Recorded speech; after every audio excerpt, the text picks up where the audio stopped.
HyperX Cloud 2 headset, so stay tuned, but for now we have an episode to go through, so let's get started with a cheeky little play from Bartz the Mimic on Bard. His team is coming mid, so he looks to set them up for a kill, but Gnar flash ults and they jump on Bard to try to burst him, but he strikes a pose with his ult and prays for mercy. Out of nowhere, the friendly Kalista saves the day with Fate's Call, allowing Bard to escape as blue team cleans up both Gnar and Vi. That was some pretty good stalling from Bard that lured the enemy champs to their death, so let's have another look at this bait before moving on to our number 4 play. Landing into 4th place, we have Tomasada on Ahri with a beautiful team fight in the top lane. Blue team is trying to get some work done on this tower, but things go south quickly when Sejuani's ult lands on 2 and they get taken out of the fight instantly from a Ziggs ult. Ahri falls back and hits the only target safe enough to attack, but then Sejuani goes for Caitlyn and Ahri reacts quickly to dash and curve the orb back into Sejuani for the kill. She presses forward with 2 charges of her ult still up, using the first to close the gap and avoid the chain, and then a flash ult to put her in position for Spirit Rush, Foxfire, and Ludens to hit multiple enemies and pop 3 before Qing and going into Zhonya's. The orb returns back to her and hits Wukong, but at this point it's an easy cleanup as blue team takes the ace under the tower.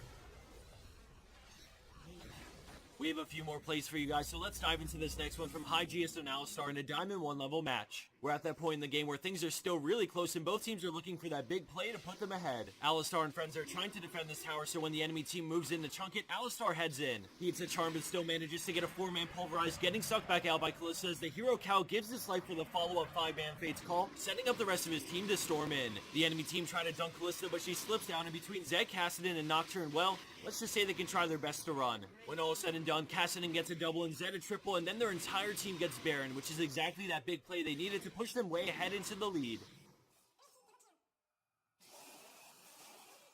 Coming in at her number 2 spot is Pighead 10 on LeBlanc with a few sick moves and a jungle skirmish. 3 of her teammates just died after being caught out, but she can see Jinx recalling with low health, so she goes in and forces summon her heal, flashing the Braum Q while throwing out her chain and igniting, baiting out Ahri's QE with a fake auto as Ignite gets the kill. Ahri flashes into the brush, but some good clone baiting allows LeBlanc to auto attack for the kill, or with her cooldowns coming back up, she can turn in QW Braum to burst him for the triple. Knowing Vi doesn't ever Q back up, she throws out a chain and then decides to mimic for the double chain, queuing to proc the sigil for the quad. Riven moves in and readies her ult, but LeBlanc has too much distance on her, and then right at the last second she jukes back and continues running. Confident, she turns with a chain, but she can't really kill Riven, so a final distortion outruns the ult and gets her to safety after a beautiful cleanup quad.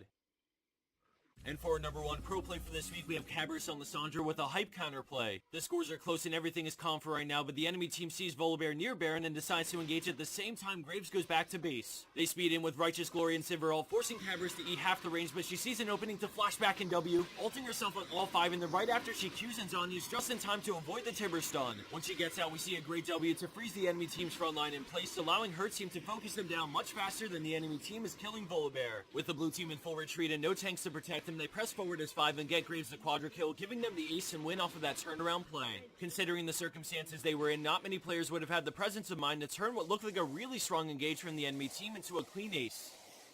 Let's check that out one more time as we see a beautiful tornado hit 3, and at this point it's effectively a 1v5 and it looks like a free pick on Lissandra, but instead of giving Baron, she fights back and comes out way ahead. And for the bonus clip of the week, we have an intense X-Pack from Rich Gang Zoe on Garen. At 44 minutes in, disaster strikes when the enemy team gets a pick they've been waiting for, but if we look at the map, we quickly realize that was a bait. Garen rushes into the enemy base, and he's the last hope for Red Team, so they fight with everything they have as he begins the backdoor while his entire team goes down. As the rest of this plays on, I'm really excited to let everyone know about this massive one-day sale going on right now for HyperX's Cloud 2 headsets and their Fury mouse pads. I've been using their Cloud 2 headset since it came out earlier this year, and I've always thought it's the best bang for your buck headset on the market, but that can't be any more true today because for the next 12 hours or so, it will be on sale for $80.